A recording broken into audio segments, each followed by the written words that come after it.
अरे अरे कहाँ जा रहे हो भाई साहब? अरे कुछ सीखो यार, कुछ नया सीखो। आज अपने फैमिली के लिए कुछ सीखो। तो भाई साहब आज हम बनाने वाले हैं भाई साहब रसगुल्ला। भाई साहब रसगुल्ला काफी ज्यादा सभी को फेवरेट होता है और काफी ज्यादा सबको पसंद भी होता है रसगुल्ला। भाई साहब खाने में काफी ज्यादा मजा आते हैं रसगुल्ला।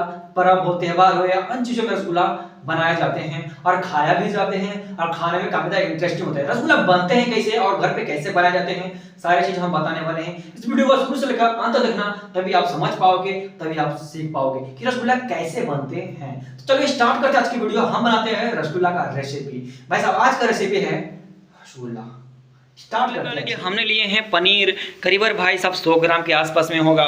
और हमारे पास भाई चटनी बनाने के लिए हमारे पास है नॉन स्टिक, जिसके ऊपर हमने भाई साहब हीटर के ऊपर चढ़ा दिया नॉन स्टिक को। और हम इसके अंदर हम डाले हैं पानी, उसके बाद इसके अंदर हम डालेंगे शुगर और बनाएंगे इसका चटनी। उसके बाद हम भाई साहब पनीर को अपने हथेली में से रफ करेंगे और छोटे छोटे गोले बनाएंगे। और उसके बाद इस गोले बनाने के बाद इसके अंदर हम डीप करेंगे। चलिए कैमरे को सही एंगल पे लगाते हैं और बनाना शुरू करते हैं एक अच्छा सा रसगुल्ला। तो भाई साहब क्या करते हैं, अब इस पनीर को छोटे छोटे बॉल बना लेते हैं ताकि हम रसगुल्ले अच्छे से बना पाए हमें।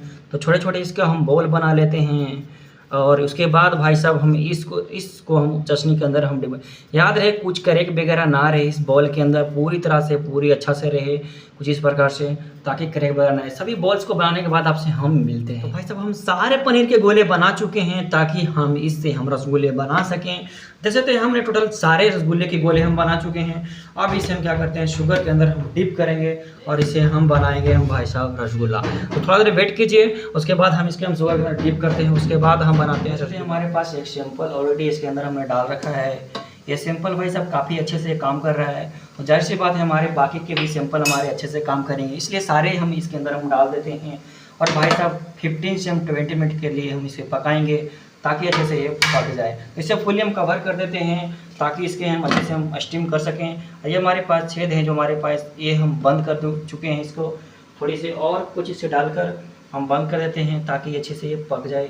तो भाई साहब ये हम लहसुन का कली डाल दिए, इसके अंदर फंसा दिए हैं ताकि ये भाई साहब अच्छे से बॉयल होकर अच्छे से सेट हो जाए। तो भाई साहब हम मिलते हैं 15 मिनट से बाद, कैसे देखते हैं कि हमारे रसगुल्ले सेट होते हैं। रही बात भाई साहब कि हम रसगुल्ले के अंदर हमेशा कॉर्नफ्लोर या फिर अरारोट या फिर मैदे का इस्तेमाल क्यों किया जाता है? भाई साहब कॉर्नफ्लोर या अरारोट या फिर भाई साहब मैदे का इस्तेमाल इसलिए किया जाता है ताकि हमारे रसगुल्ले की शेप ना बिगड़े, रसगुल्ले ना फटे।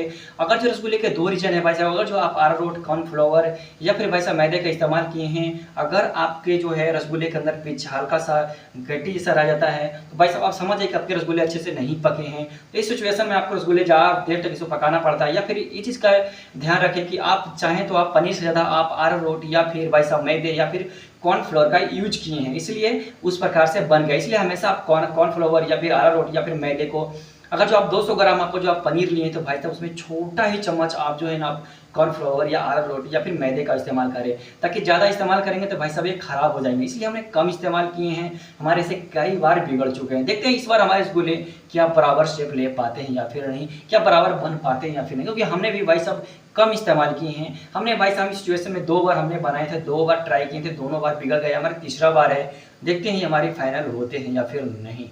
तो इसलिए हम हमेशा भाई साहब अरारोट या फिर कॉर्नफ्लोर या फिर मैदे का इस्तेमाल करते ताकि हमारे जो है रसगुल्ले का शेप अच्छी बनी रहे।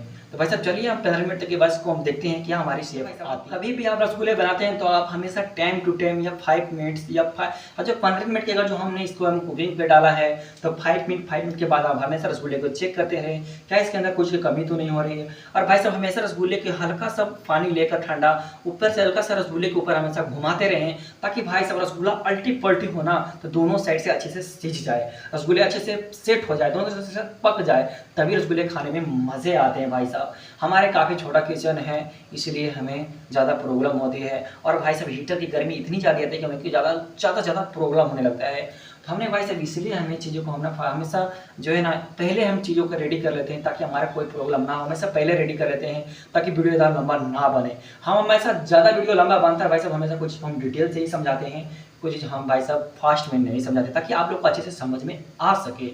तभी तो आप बना पाएंगे ना आप रसगुल्ला घर पे, तब तो आप ट्राई कर पाएंगे, तब तो आपसे बनेगा रसगुल्ला। अगर जो हम जल्दीबाजी में हम बना देंगे तो आप क्या सीखेंगे, कुछ नहीं सीख पाएंगे। इसलिए वीडियो को शुरू से लेकर अंत तक देखें। वीडियो अच्छा लगे तो वीडियो को लाइक, हमारे चैनल को सब्सक्राइब जरूर करें और अपने दोस्तों के पास जरूर से जरूर शेयर करें ताकि वो भी सीख सकें। और ताकि हमारा भी मोटिवेशन बना रहे। और हाँ, अगर जो वीडियो अच्छा लगे, अगर जो हमारा रसगुल्ले अच्छे बने हैं, अगर जो आप इसे ट्राई करते हैं अच्छा बन जाता है, तो भाई साहब हमारे जो है ना चैनल को सब्सक्राइब जरूर कीजिएगा। और हाँ, बेल आइकन कॉल पर जरूर रखिएगा ताकि हमारे आने वाले हर एक वीडियो का नोटिफिकेशन आप तक पहुंच सके। और एक प्यारा सा कमेंट जरूर कीजिएगा भाई साहब आपका वीडियो कैसा लगा, और अगली वीडियो हमारे किस टॉपिक पे आनी चाहिए और क्या आपको सीखना है हमें जरूर बताइएगा। हमने सारी कुकिंग बनाते हैं क्योंकि अब हम स्वीट से थोड़ा रिलेटेड से वीडियो बना रहे हैं। तो भाई साहब हमारे कुछ चीज़ों में कुछ हमारे रसगुल्ले पक चुके हैं, हम कुछ आपको करीब से दिखाते हैं। इससे भी भाई साहब 10 मिनट तक और कुकिंग करना है, उसके बाद हमें पूरी स्टीम को खोलेंगे। इसके अंदर हम यूज करने वाले हैं भाई साहब रोज वाटर, ताकि फ्लेवर। आप लोग देख सकते हैं कि हमारे रसगुल्ला के शेप काफ़ी अच्छे आए हैं। आप लोग देख सकते हैं इसकी शेप कुछ भी नहीं बिगड़ा है, इसकी शेप काफ़ी अच्छी है। आप लोग देख सकते हैं कि कितनी अच्छी रसगुल्ले बने हैं। हमने भाई साहब मीडियम साइज़ का बनाया है, तीन चार हम बड़े साइज़ के हमने बनाए हैं, ताकि भाई साहब हमें इस चीज़ की हमें प्रॉपर आइडिया मिल सके हमें। तो भाई साहब हम इस चीज़ के अंदर पहले भी हम एक चीज़ बनाए थे, इसलिए हमें पहले ही आइडिया है, समझ कीजिए हम बारे में अच्छे से हमको आइडिया मालूम है। इसलिए हमारे जो है ना रसगुल्ले के शेप काफ़ी अच्छे बने हैं।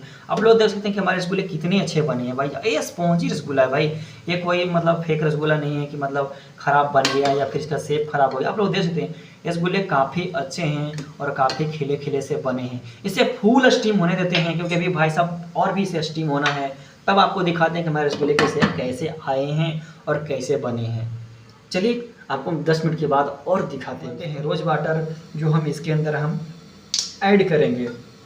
तो भाई साहब इसके अंदर हम जो है गुलाब जल थोड़ा ऐड करते हैं। तो भाई साहब इतना बहुत ज़्यादा है गुलाब जल, थोड़ा और लेते हैं हम बस, क्योंकि ज़्यादा गुलाब जल का इस्तेमाल हम नहीं करेंगे हम। तो हमने भाई साहब इसके अंदर हम गुलाब जल ऐड कर दिया है। ऐसे ही हम 5 मिनट के लिए फिर से इसे हम ढक देते हैं ताकि इसकी स्मेल अच्छी से सब में सेट हो जाए। तो भाई साहब इसके स्मेल जब सेट हो जाएंगे अच्छे से ना भाई, यकीन मानो ये और भी परफेक्ट लगेंगे देखने में ये। तो भाई साहब चलो अब इसके हम सेट होने के बाद आपको दिखाते हैं कैसे आप लोग सीख गए होंगे स्पंज बनाने के लिए कि कैसे स्पंज बनाया जाता है। और काफ़ी अच्छे लेवल का ये बना है और काफ़ी अच्छे क्वालिटी का ये बना है भाई। और इसमें भाई साहब कहीं से भी भाई साहब क्रैक वगैरह नहीं है और कहीं से कुछ नहीं, क्योंकि भाई साहब इसका हम अंदर हम भाई साहब कॉर्नफ्लोर का यूज किया है। 200 ग्राम हम पनीर का यूज किए हैं, तो भाई साहब हमें हाफ चम्मच में जो है कॉर्नफ्लोर का यूज करना पड़ता है, या फिर हम बोले तो मैदे या फिर बोले तो हम अरारोट, क्योंकि भाई साहब ज़्यादा यूज करेंगे भाई साहब तो हमारे स्पंज नहीं बनेंगे, पूरे कठिल जैसा हो जाएंगे और हमारे स्पंज खराब हो जाएंगे। हमारे इस सिचुएशन में जाने कितने बेस्ट भी हुए हैं। तो भाई साहब कितने हमें प्रयास करने के बाद, दादा दिमाग लगाने के बाद भाई साहब हमने देखा और हमने फिर पाया कि भाई साहब इसके अंदर हमने कॉर्नफ्लोर की मात्रा ज़्यादा डाल रहा है, इसलिए हमारे सिचुएशन में खराब हो जाते हैं। इसलिए आप ऐसा गलती ना करें। आप भाई साहब कॉर्नफ्लोर 200 ग्राम पनीर है तो उसे हाफ चम्मच से भी आप कम यूज कीजिएगा ना तो ज़्यादा अच्छा है, क्योंकि भाई साहब कॉर्नफ्लोर का मेन काम ये होता है कि बाहरी चीज़ों को भाई साहब वो अच्छे से पकड़ बनाता है और उस पंच को अच्छा शेप देने में वो मदद करता है उसे। तो भाई साहब आशा करते हैं कि आप लोग हमारे वीडियो से कुछ नया चीज़ सीख गए होंगे, रसगुल्ला कर सके वीडियो के साथ। तो जय हिंद, वंदे मातरम। आप सब्सक्राइब कर लीजिए मेरे चैनल को ताकि ऐसे इंटरेस्टिंग रेसिपी आपको मिलता रहे। जय हिंद।